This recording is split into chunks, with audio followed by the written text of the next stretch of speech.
Bonjour Asdin Taibi. Bonjour. Salut Pablo. Salut, salut. Bonjour à vous Euh, deux. J'avais envie de dire lendemain de défaite, mais est-ce vraiment une défaite, Asdin Taibi? C'est quoi ta première réaction? Jean-Luc Mélenchon est arrivé à 22%. Il était estimé encore il y a quelques heures à 16, 17, parfois 18%. Il fait une remontée assez spectaculaire. Il est passé de peu au second tour. Ça reste une défaite, mais j'imagine quand même que il y a quelques motifs de satisfaction, notamment dans les quartiers populaires, auprès de la jeunesse, où il a quand même particulièrement mobilisé beaucoup dans les quartiers, notamment les bureaux de vote les plus populaires. Toi qui habites Stein, tu vas pouvoir nous en dire davantage. Mais c'est quoi le sentiment qui domine chez le maire de Stein que tu es, cher Asdin? Alors, après une nuit très courte, un sentiment, je dirais, très partagé, très contrasté. D'abord, un sentiment d'avoir participé avec fierté et collectivement à une belle mission accomplie, c'est-à-dire de voir Jean-Luc Mélenchon atteindre un score extrêmement fort, avec une nette progression si on compare à 2017. Dans un contexte très particulier, je ne vais pas trop m'étaler, dans un contexte particulier en plus de la guerre de l'Ukraine, mais dans un contexte où, je dirais malheureusement, la totalité des candidats de gauche ont mené une campagne, on va dire, anti-Mélenchon. On ne va pas se mentir, on va pas faire semblant. Et malgré tout cela, il a tenu bon. On a tenu bon, parce que c'est aussi derrière aussi un travail collectif. Au-delà, je dirais, parfois des divergences que l'on peut avoir, mais il ne faut pas s'arrêter simplement à l'homme, il faut s'arrêter aussi derrière au programme, au projet et puis à ce qu'on veut aspirer comme nouvelle société. Et puis, un sentiment, je dirais, de colère. Je pensais qu'avec cette nuit-là, j'allais un peu plus la pression, enfin, la colère allait un petit peu tomber, mais véritablement un sentiment de colère et puis un sentiment de gâchis, parce que je sentais bien que ça allait se jouer à très peu. Je l'avais dit déjà il y a plusieurs mois, y compris auprès de mes camarades communistes qui m'avaient reproché de faire ce choix-là. Je l'avais quand même rappelé que ce choix-là, je l'ai fait en 2017 et je souhaite le prolonger parce que pour moi, c'est peut-être la seule possibilité de créer une véritable alternative politique ici dans ce pays. Et puis parce que j'avais l'intime conviction qu'il fallait mettre, je dirais, son petit chapeau et puis son choix très partisan de côté et défendre l'intérêt général. Parce que moi, ce qui me préoccupait surtout, et j'en dirai quelques mots tout à l'heure, ce qui me préoccupait, ce qui me préoccupe toujours, c'est tous ces gens-là, cette jeunesse dont on ne doit pas laisser sur le bord du trottoir, dont on ne doit pas laisser, je dirais, complètement désarmés face à une candidate d'extrême droite fasciste et un candidat des très riches et un candidat ultralibéral. Donc, il y avait cette alternative qui nous était posée et qui consistait en tous les cas à se rassembler autour de la candidature de Mélenchon et puis largement. Donc, vraiment un sentiment de colère parce que il a fallu de très peu de choses pour que Jean-Luc Mélenchon accède au second tour. Et il aurait pu véritablement créer un véritable espoir dans nos populations. Je prends un exemple sur De ça. colère, juste Asdin, une précision sur ton sentiment de colère. Tu es en colère contre cette gauche qui a tapé à bras raccourcis contre Jean-Luc Mélenchon jusqu'à la fin de la campagne, en parlant de Jadot à Roussel, en passant par Anne Hidalgo. Est-ce qu'il y a aussi une part d'autocritique quand même au sein de ce qu'a été l'Union populaire? C'est-à-dire que Jean-Luc Mélenchon, il a aussi fait une campagne sans les communistes. Si les communistes n'ont pas fait campagne contre lui, avec lui, c'est aussi parce qu'il y a une raison. Est-ce qu'il y a une part d'autocritique quand même? Est-ce que finalement la critique ne Oui, vient pas de toute part? oui, il peut y avoir une part d'autocritique, ça, il n'y a pas de souci. Et cette part d'autocritique, on a été un certain nombre à le faire aussi, à, à essayer de conserver ou je dirais, de conforter un petit peu cet esprit de rassemblement. Après, je pense qu'il faut être très clair, une campagne présidentielle, c'est une campagne très particulière. Ce n'est pas une campagne locale, ce n'est pas une campagne municipale ou ce n'est pas une campagne départementale. Et dans une campagne présidentielle, en tous les cas, moi, je l'ai mesuré au fil du temps. J'étais à la fois très sceptique au tout début, je l'étais un peu moins. J'ai mesuré qu'une campagne présidentielle, à un moment donné, il faut donner le go, quoi. Et on ne peut pas attendre. J'ai un peu le sentiment, pour du coup avoir vu les choses de plus près, qu'il y a eu plusieurs tentatives, de mon point de vue, pour justement créer les conditions, je dirais, d'écoute, de rassemblement, en particulier avec les communistes et les écologistes, davantage avec eux. Et je pense qu'à un moment donné, chacun a un petit peu traîné parce qu'ils avaient déjà dans leur tête une stratégie qui n'était pas forcément la même que celle que Mélenchon et plus largement l'Union populaire souhaitaient porter. Voilà, je pense qu'il y a une part de responsabilité. Mais de mon point de vue, la plus grosse part de responsabilité, elle est sur le fait que les candidats de gauche savaient très bien que ça allait se jouer de très peu et que si à un moment donné, certains auraient mis dans leur tête en disant nous, ce qu'on veut vraiment défendre, c'est l'intérêt des gens, c'est l'intérêt général des habitants, des quartiers populaires, des seniors, etc. Allez, on y va. Et puis ensuite, on passe d'abord par l'élimination dès le premier tour de l'extrême droite et de la fasciste Le Pen qui essaye en tous les cas de se donner une nouvelle image de candidate sociale, de candidate pour la retraite, etc. Mais ça, c'est une pure mascarade, hein, c'est du grand n'importe quoi. Et donc voilà, donc il y a vraiment un sentiment. Moi, hier, j'ai fait le tour des bureaux de vote ici à Stein. À Stein, nous avons dépassé les 60%, c'est extrêmement important et on sait que nous sommes dans des villes et des quartiers populaires où le taux d'abstention est important. Le taux d'abstention était certes important, mais en même temps, j'ai vu des files de jeunes, de familles se déplacer pour à la fois signifier, il faut à tout prix que l'on fasse barrage à l'extrême droite. Et là, je pense qu'il y avait une Redis-nous juste le taux de participation chez toi, Asdin. 60,20% à Stein. En Seine-Saint-Denis, l'abstention recule un peu, je crois. Ouais, l'abstention recule un peu. Alors, on n'est pas la seule ville qui a franchi les 60%. Il y a quelques villes, je pense à Saint-Denis, je pense à la Courneuve, voilà, au moins 2 villes en tête qui ont franchi la barre des 60%, en sachant qu'il y a eu des pics dans certains bureaux de vote de nos quartiers populaires, en particulier sur le Clos et sur le Moulin-Neuf, à plus de 78%, quoi. Donc, c'est quelque chose. Moi, quand j'ai fait le tour des bureaux de vote, en règle générale, je mets à peu près 2 heures parce que je prends mon temps, etc. Là, j'ai mis plus de 4 heures parce que j'ai dû participer à l'organisation. Il y avait des files d'attente, on a dû sortir des chaises heureusement qu'il faisait beau. Donc, il y avait un engouement, je dirais, populaire.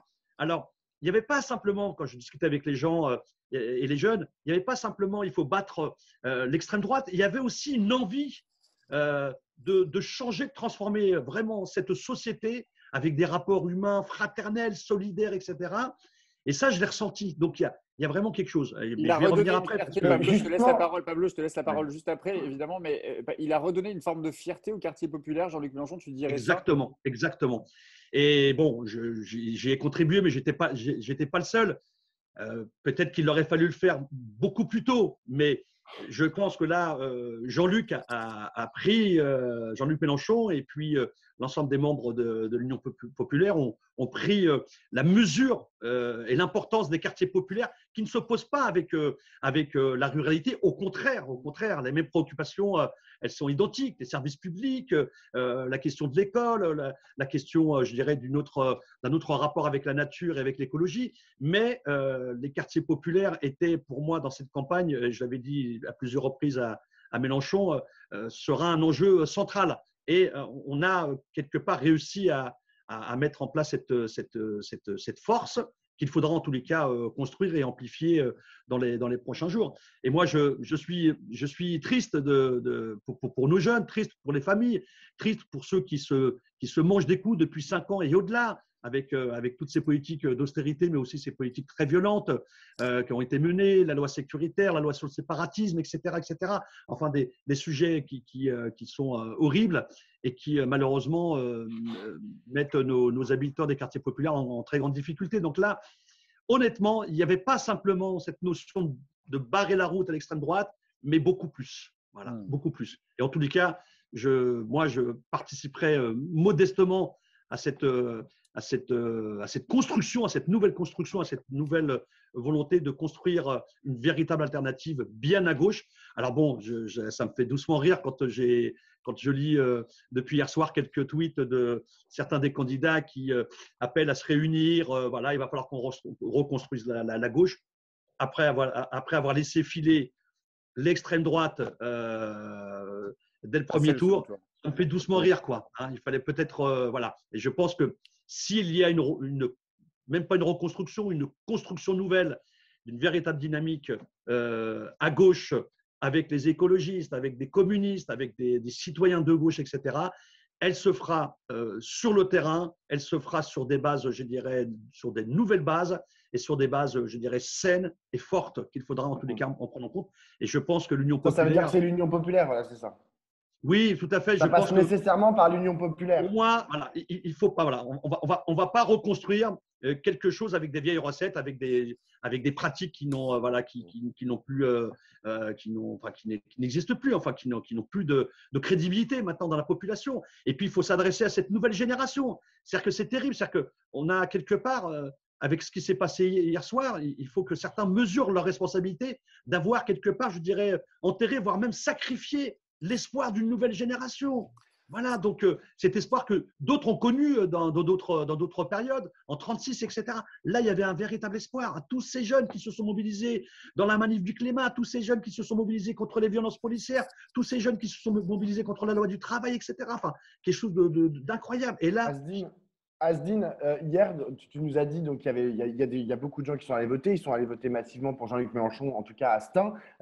Qu'est-ce que tu leur proposes finalement Qu'est-ce que tu proposes à tous ces gens pour parler de ton territoire, pour tous ces gens de Stein qui sont allés voter Jean-Luc Mélenchon? Ça veut dire quoi en fait? Comment est-ce qu'ils vont être incorporés dans l'Union populaire? Il y a les législatives, mais même au-delà en fait. Qu'est-ce que tu Et vas leur comment vous proposer en fait comptez la pour faire faire, de la oui. politique jusqu'en 2027? Oui.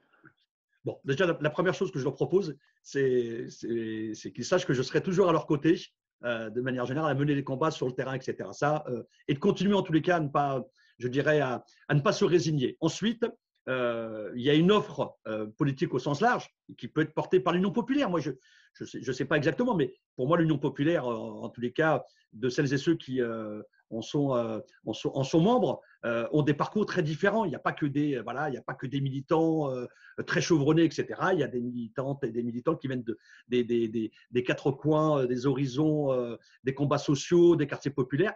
Là, je dirais, il y a une dynamique qui peut être engagée, et c'est de faire en sorte qu'au plus près du terrain, on crée, je dirais, des comités locaux, des comités locaux populaires et citoyens autour de cette démarche, mais de créer une nouvelle démarche. Et ça ne retire en rien le fait d'avoir des Mais pour convictions. faire quoi? Ils vont faire quoi ces comités locaux, Asdine? En Eh gros, ben, parce que là, la prochaine élection, je crois que c'est dans 4 ans. La prochaine donc, élection, c'est les élections municipales. Il n'y a pas d'élection pendant 4 ans. bien sûr. Qu'est-ce qu'on va faire en fait dans ces groupes locaux? Je pense il faut travailler et construire un véritable projet de société, un nouveau projet de société qui pourra évidemment s'appuyer déjà sur le programme qui était extrêmement riche de l'avenir en commun, mais pas que celui-ci, et de s'appuyer sur des sujets très importants et créer une véritable dynamique. Et pour moi, je reste persuadé que ça partira du local. Et ça partira du local. Un peu comme je dirais tout le travail et tout le combat qu'on avait mené contre le traité de Maastricht, etc., où il y a eu des collectifs locaux qui se sont créés, mais là qui concernaient davantage des militants, on va dire, déjà aguerris, etc. Là, on peut s'adresser à une jeune génération qui, contrairement aux idées reçues, ne se désintéresse pas du tout de la politique, bien au contraire, bien au contraire. Mais par contre, on n'a rien à cirer, mais complètement rien à cirer de cette architecture politique traditionnelle qui existe depuis trop longtemps et qui, malheureusement, Alors, est encore une nouvelle fois en échec et nous mène droit vers le mur, quoi. C'est pas tu parles de possible. la politique traditionnelle, justement. On t'a entendu au tout début de cet entretien, tu nous as dit ta colère que tu avais, évidemment, compte tenu du fait qu'effectivement, il passe de très peu au second tour. Enfin, il ne passe pas de très peu au second tour. Euh, Tu es maire communiste de Stein. On se souvient de l'ancienne ceinture rouge de la Seine-Saint-Denis. Jean-Luc Mélenchon, d'une certaine manière, a ravivé un peu les couleurs de cette ceinture rouge à travers les résultats qu'on découvre depuis hier soir. Euh, Est-ce que vous allez avoir un message particulier à l'adresse du Parti communiste français, de Fabien Roussel, ou est-ce que les tensions vont être trop fortes? Est-ce que tu appelles justement les communistes à vous rejoindre, ou est-ce que tu penses que le divorce est déjà consommé? Oui, enfin, il y a une rupture. On va pas se mentir, elle ne date pas d'aujourd'hui, hein. Il y a une rupture qui est très forte. Il y a une rupture à la fois sur un certain nombre de sujets politiques et idéologiques. Et puis, il y a une rupture sur la manière de faire et la manière de construire avec les gens. Voilà, ce n'est pas d'aujourd'hui. Et il est vrai que l'Union populaire et puis la démarche de Mélenchon a redonné, je dirais, un peu de couleur, la couleur à la fois rouge et verte, sur une possibilité de retrouver ce qui faisait la force du Parti communiste il y a des décennies, ce communisme municipal qui se souciait davantage de l'intérêt des gens que d'autres intérêts. Donc, je pense qu'il y a des choses à reconstruire. Moi, évidemment, je suis à la fois en colère, mais en même temps, je suis très, très lucide. Mais voilà, évidemment, moi, au moment où je vous parle, je m'interroge sur, voilà, y compris sur mon avenir politique, parce que voilà, je ne vais pas continuer à recevoir des coups comme on a pu en recevoir encore hier ou durant cette campagne, où voilà, je ne regrette pas un seul instant d'avoir fait ce choix dès le départ, malgré les critiques et les attaques très violentes dont j'ai été la cible par certains de mes camarades. Mais si je l'ai fait, c'est parce que je suis communiste, peut-être plus communiste que certains. Et je dirais cette force communiste, je dirais incarnée par des militantes et des militants, incarnée par des élus, au-delà de la structuration du PC, où cette force écologiste incarnée par de nombreux écologistes ou des gens de gauche, elle est réelle. Et de mon point de vue, il y a justement, au-delà de la colère et de la mission accomplie, il y a quelque part une perspective politique qui, à mon avis, est peut-être intéressante à creuser et qu'il faudra en tous les cas mettre en œuvre très, très rapidement, peut-être au lendemain des élections législatives, parce qu'on va, Alors, mais être très vite arrivé. justement, Asdine, enfin là, tu enjambes un peu les élections législatives, mais qu'est-ce qui va se passer pour les législatives? Est-ce que tu penses qu'il peut y avoir, par exemple, sur ton territoire, un candidat commun, un parti communiste France Insoumise, ou est-ce que c'est un vœu pieux et l'amertume des insoumis à l'égard des communistes est trop importante pour qu'il puisse y avoir cette convergence?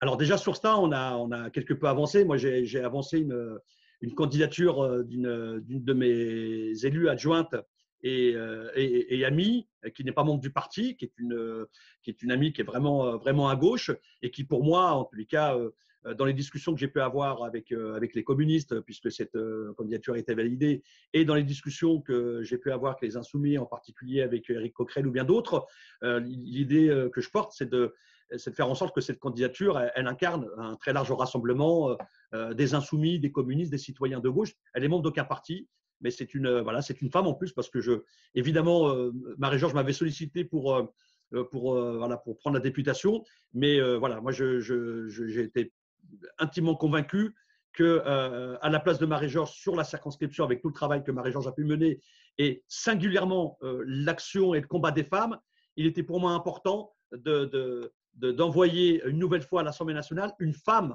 des quartiers populaires, en l'occurrence, pour la citer Zaya Nedjar, d'envoyer une femme qui est issue des quartiers populaires, comme moi, ici à Stein, de l'envoyer à l'Assemblée nationale. Donc, voilà, on a déjà… National, oui, sur le national. Ça va être plus compliqué au niveau national. Je crains qu'au niveau national, même si moi j'appelle de mes voeux à ce qu'on retrouve cette forme de volonté de rassembler, pas rassembler pour se faire plaisir, mais rassembler pour lutter contre cette future assemblée qui risque d'être teintée avec des couleurs assez étranges, voire assez inquiétantes. Donc voilà, on ne va pas se mentir, je pense que ça va être extrêmement compliqué dans bon nombre de circonscriptions. Est-ce que Asdine, justement, quand même, tu dis que ça va être très compliqué. On se souvient de 2017, Jean-Luc Mélenchon, on lui a beaucoup reproché de ne pas avoir réussi à rassembler ou en tout cas travailler pendant les 5 années du quinquennat d'Emmanuel Macron, de travailler à un rassemblement de la gauche, y compris d'ailleurs un rassemblement de la gauche où c'est lui qui donne le ton, c'est lui qui a une force principale majoritaire. Mais on a le sentiment qu'il y a quand même cette tentation hégémonique qui dessert à la fois Jean-Luc Mélenchon, mais qui dessert plus largement la gauche. Est-ce qu'il n'y a pas cette tentation renouvelée de l'hégémonie à gauche, de vouloir faire main basse sur l'ensemble de la gauche? Là, très franchement, je ne suis pas certain qu'on sera dans le même cas de figure qu'en 2017. Voilà, je pense que… Mais là, on a le sentiment que quand on écoute Adrien Quatennens ce matin sur France Inter, il explique en gros, si accord législatif doit y avoir, ça sera derrière nous. C'est quand même pas très… c'est pas se faire un signe d'ouverture et de volonté de discuter avec l'ensemble des forces de gauche. c'est sûr que ce n'est pas forcément un signe d'ouverture, il y a un signe qui invite au rassemblement. Mais en même temps, la réaction d'Adrien Quatennens, voilà, vous avez recueilli, ou en tous les cas, sa réaction a été recueillie à chaud le soir même de cette élection. Voilà. Mais en tous les cas, en même temps, il faudra aussi en tirer toutes les conséquences aussi de ce désastre et du fait qu'on soit passé vraiment à côté. Je pense que la responsabilité, elle est, de mon point de vue, c'est peut-être un peu trop facile de la renvoyer directement sur les insoumis. Il y a aussi une responsabilité générale des autres partis de gauche.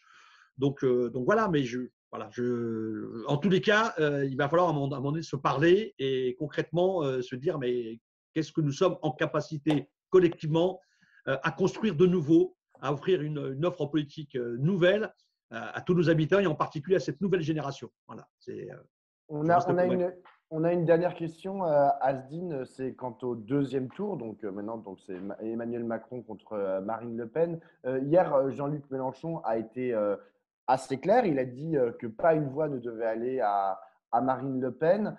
Pour autant, il n'a pas appelé à voter à Emmanuel Macron. C'est-à-dire qu'en gros, il a laissé une alternative entre l'abstention ou le vote blanc et le vote Emmanuel Macron. Toi, tu dis la même chose? Bon, écoute, je vais être très, très franc. Je trouve qu'il a été très clair hier.